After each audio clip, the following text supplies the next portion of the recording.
All right. I'm going live here because I want to do a little bit of a rant, okay? This is yesterday. I had the amazing opportunity to speak to a group of college students who are going through something called Clinton+Iowa University. I speak a lot on generational differences, and every time I speak, somebody raises their hand and says about the millennials, ruining the workforce, no work ethic. I guarantee you're wrong. I don't even need to guarantee it. That's just the way it is. This group of students, now granted they don't make up the masses, they're probably a minority, but they were the most motivated individuals who I have ever seen. I wasn't that motivated when I was their age. These are 18, 19, and 20 years old. When I was 18, 19, and 20 years old, my priorities were not how I'm going to change the world, okay? I don't even need to tell you what they were, but I'm sure you could probably guess, right? These folks are in college doing amazing things, getting these crazy degrees. Some of them were double majors, going to state schools and community college, ready to get out there and crush it. They asked me some really in-depth questions that I had to kind of stop and think about and say to myself, I don't know how to answer that. I never thought about that. At 35, my mind's so distracted and so distant from what I was doing at that age. It's hard for me to kind of put myself in their shoes. But they're motivated, they're passionate, and you know what? They're strong and they're fearless. I think that's what's great about this new generation is they are fearless. And they have an entrepreneurial itch, right? And I think that's cool. A lot of them don't just want to jump into a Monday through Friday, 9 to 5. They actually want to create something. I don't know, my camera's going all crazy here. They actually want to create something and do it to make the world a better place. And their focus just isn't their hometown. Like, that's what I find super cool. Their focus isn't just their zip code. Their focus is a world scale. Like, that's crazy, right? I know when I was thinking about what I was going to do at 18, 19 years old, I was thinking about the next bar I could go to, or, well, obviously not a bar. I wasn't 21, but the next small, low-hanging fruit that I could take advantage of. These people are looking at things on a massive scale, and we should be proud of that. I think we should be proud of that, right? Because they come in and disrupt the workforce doesn't mean they're lazy. And probably what's happening is people say they're lazy because they're asking why. Why are we doing it this way? And the response they're getting, I guarantee the response they're getting is, that's the way we've always done it. That single response, that single phrase, that single sentence, it gives me nightmares at night. It's one of the reasons why I left the military. As much as I love the Air Force, and I absolutely love my time that I was served, sometimes you would ask a question, they'd say, that's the way we've always done it. If you're not willing to take chances, if you're not willing to adapt, if you're not willing to understand there's maybe a new and better way to do something, you're going to be crushed. And that's just the way it goes. You're going to be destroyed, especially if you're in business. I talk all the time. A lot of you know me that are watching this right now. You know that I specialize in marketing. I love taking advantage of tech like Facebook Live. I love getting involved in website development. I love helping businesses define clarity in their message so that people know exactly what they're selling and how they can buy it. That's my passion. But the same thing applies to this new generation entering the workforce. Don't label them. Don't throw them in a silo, because you know what? They're super smart. They're super smart, probably on a level that we have never seen. It's not a lack of dedication to a company. When you say they jump ship every 3 to 4 or 5 years, that days of getting that 40-year gold watch are over, right? They're over. People aren't going to be dedicated to the company long-term forever, unless you're meeting their needs. How do you meet their needs? Lengthen the leash. Ditch the job descriptions. Let them have an opportunity to make changes. Take chances. Try new things. You know, I recently left a career field where I would go out and I would meet people, and the people that were successful were taking chances. They were taking risks. They were rolling the dice. It wasn't by the book.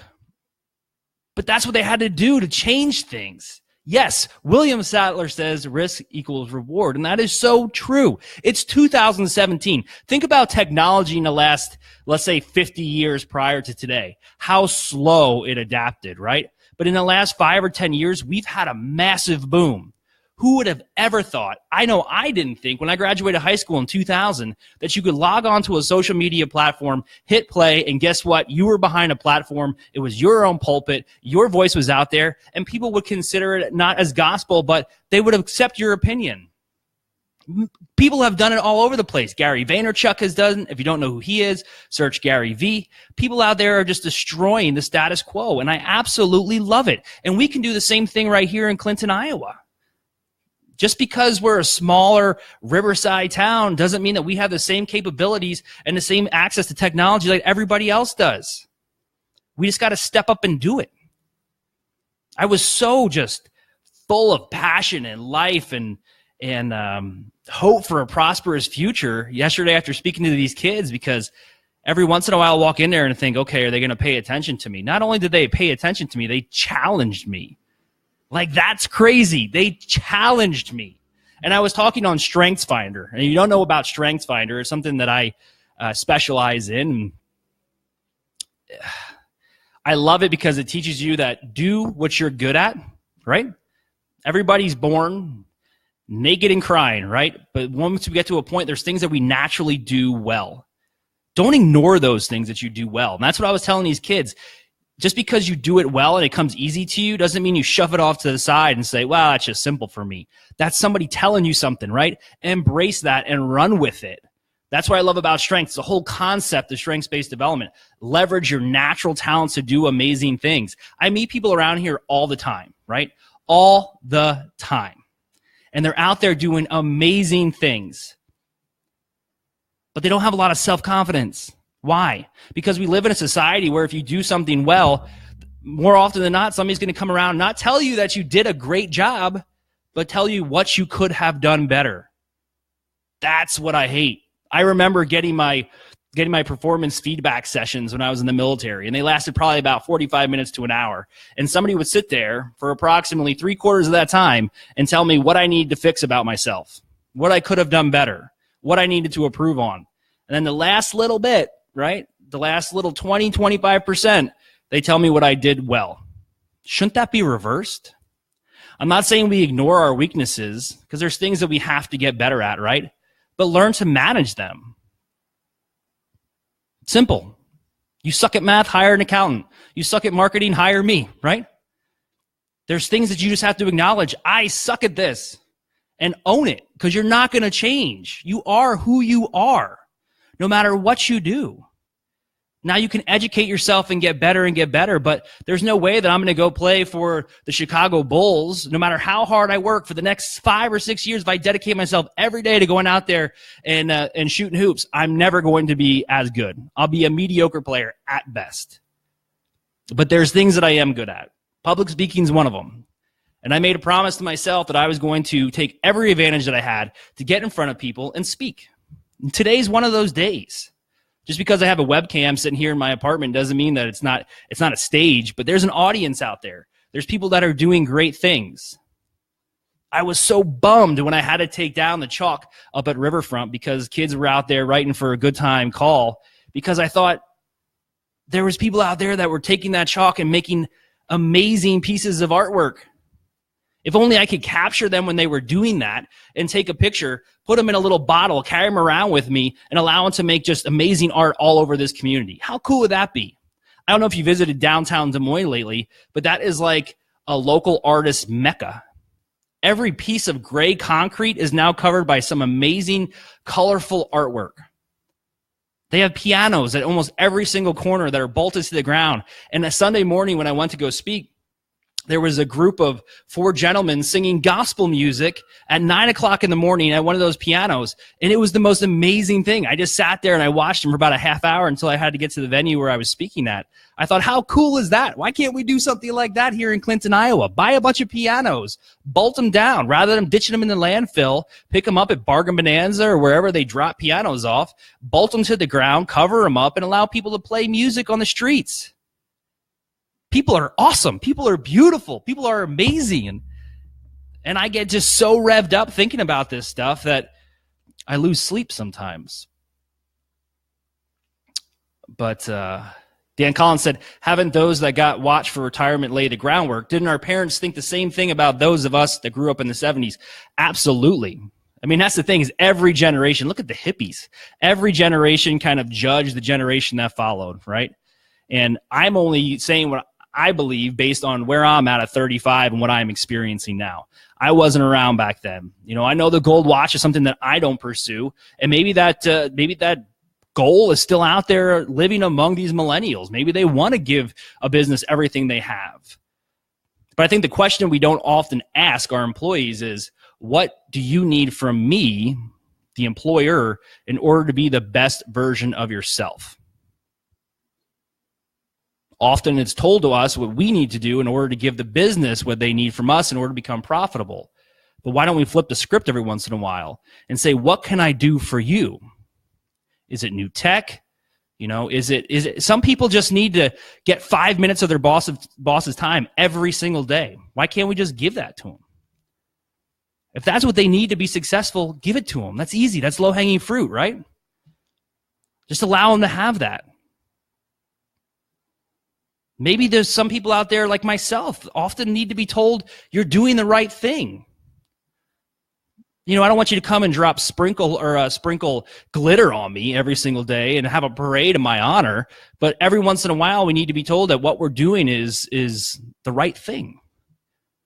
Those little interactions that take seconds out of our day can pump somebody full of energy and pump somebody full of passion and allow them to be the best employee you ever had. But you got to be willing to ask that question. Again, what do you need from me, the employer, in order to be the best version of yourself? It's so simple, yet we still don't do it. How can we change the negative in this community? This community is not that negative. I think it's often those with the loudest bullhorn are the ones that we hear. I mean, the 5 years that I've been in Clinton, Iowa, I think I've identified more people that are positive and doing amazing things than those that sit around and grumble. And you know what? Let those bark lounger complainers sit there in their chair and complain. This is what you do. You do what Bill Sattler did. You make it a cultural norm that you are positive. It's just like when we look back at the caveman era, right? You were part of a tribe, and you were part of that tribe as long as you adapted to the culture of that tribe. When you started to bust out and do things that weren't the norm within that culture, they pushed you outside that circle of safety, right? And then the tigers came around, and the you know, the danger was right there. That circle of safety that Simon Sinek talks about so eloquently in Leaders Eat Last is true. If here in Clinton we create a culture where positivity is the norm and it's going to take some time, those negative naysayers are going to have to leave. We're going to push them out. So just, I don't know, gargle with some lemonade in the morning, get that throat warmed up, and go out there and shout positive thoughts from the rooftops. That's what you have to do to change the positivity in the community. Naysayers are going to be naysayers. Just make your voice louder. There's nothing you can do. You know, you can write articles. This is what I like to do. This is what I urge you to do. Clinton Herald, you can send letters to the editor, right? Write amazing letters to the editor. It'll take you 20, 25 minutes max to pen something real quick about something positive that happened in the community. All you do is you email it to, I believe it's like news@clintonherald.com, and then it gets published. And then you keep that going. You keep that going. You keep that going. It's just like what I do with businesses. It's called about content creation, right? If a business comes to me and says, how do I get found on Google? You have to create content. That's what Google wants. They want content. So we talk about integrating blog posts. We talk about getting involved in podcasting. The same thing applies to here. If you want people to know the positive stories, you have to get it out there. I'm starting this new radio show that I called Riverside Roundtable. We're kicking off our first episode on Thursday.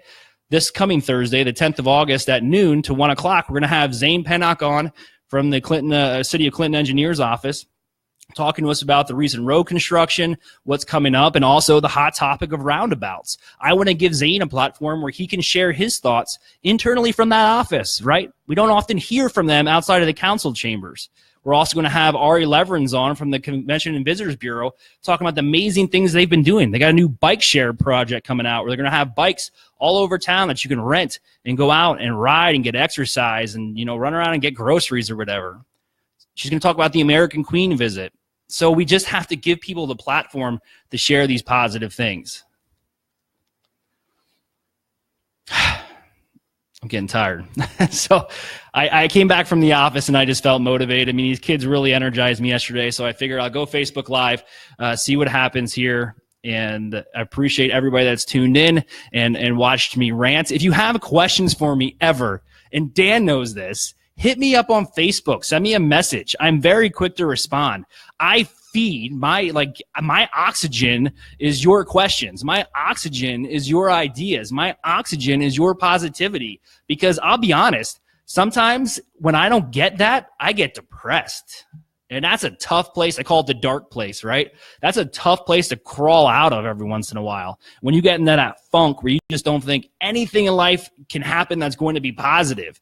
But you need others to kind of rally around you and reach out to you via platforms like Facebook Messenger and tell you there's good things happening and make you aware of them. That's what I get excited about. So that's it. I'm going to ditch Facebook Live. Thank you so much for watching. We went for about 15 minutes, and all you did was hear me talk. I hope you have a tremendous week. It's Monday night. I can't wait till Monday Night Football. Then I'll be in a really good mood when I'm rocking my Philadelphia Eagles jerseys. Sorry, Cowboy fans. That's how I roll.